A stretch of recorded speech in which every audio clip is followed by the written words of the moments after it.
Whenever you're ready. Do I tell you when I'm ready, or do I just... It's just going and then you can start. Okay. Are you guys happy with your lives? Sure. Well, hey, I'm Jake Taylor, and I'm here to discuss how traveling leads to a more satisfied life. And I want to discuss these points by telling you how traveling relieves stress, opens people up to a different lifestyle, and exposes them to new culture. So, many factors play into how stressful someone's life is. I'm sure everybody has their own kind of scenario running through their head. Mine starts with studying for tests constantly to trying to figure out how I'm going to lose these next 5 pounds by Friday, and then also coming home to my mom yelling at me to do the dishes. So kind of a lot of stressful factors.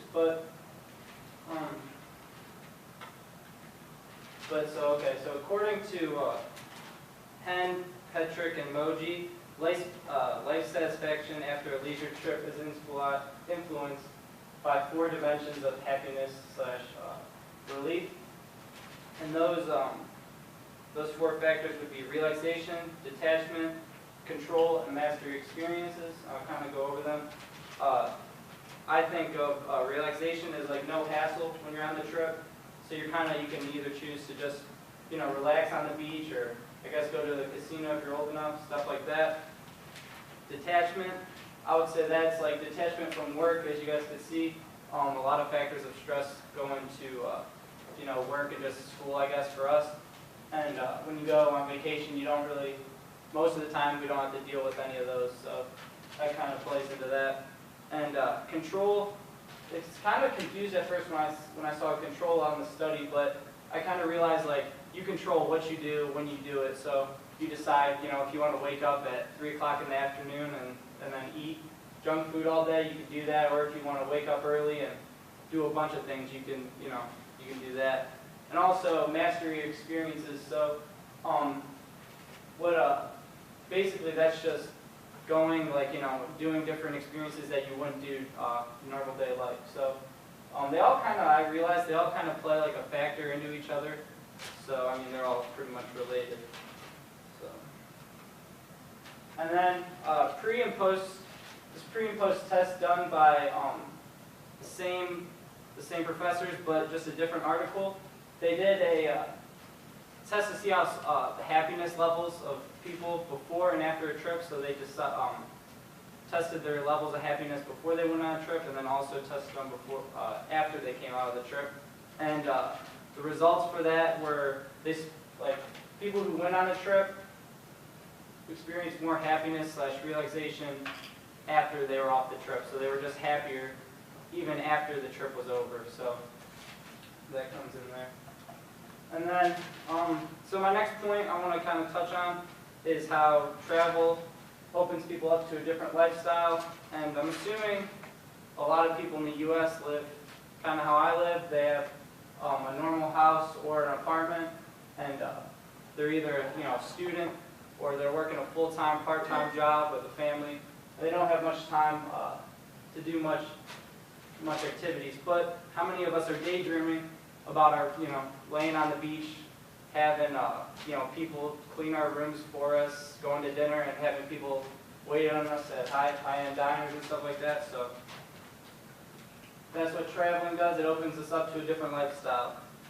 So traveling, the top picture I kind of like because I think it opens us up, or it makes us feel like we're a sense of importance. People waiting on you. You have room service, or you go out to dinner and it's like a higher end restaurant usually if you go out to eat, just nicer. And you can do activities too that you usually wouldn't do. I know personally I don't zip line every day of my life, so when I go on vacation it might be something I would want to do, but just stuff like that. Yeah, you can go to the beach, hang out by the pool. So just different lifestyles that I'm assuming at least the average person wouldn't normally do. And then my third point, my final point I want to touch on is that it exposes us to different cultures. And people who travel really don't I mean, they might experience their own culture with their family, like, you know, if they're from a different area, but for the most part, they don't get to experience multiple cultures, and traveling accomplishes this.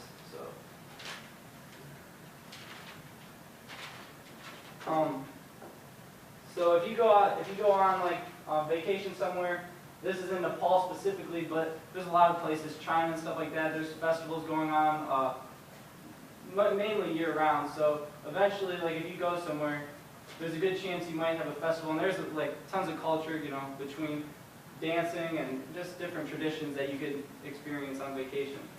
But food is my favorite, but it's a huge part of anybody's culture pretty much, and I just wanted to kind of tie this in with satisfaction and happiness. Schrettner and Berta's article on satisfaction with life and food-related life in Chile, they did tests of subjective happiness with people who didn't have like the greatest diet on these vacations, and then people who did, like especially specifically in Chile, and I've just seen that people with a better like variety of actually tasting like that culture's food had I guess better subjective happiness. So kind of what does this all mean? Well, many factors play into satisfaction. So, and I assume most people want to feel a sense of importance, feel happiness at work, and try new things. Well, traveling accomplishes all of this by relieving stress, opening people up to a different lifestyle, and having them experience new culture. So maybe the next time you plan a trip, you might realize that it's actually an investment into your happiness and future. I'm Jake Taylor, and thank you guys for listening.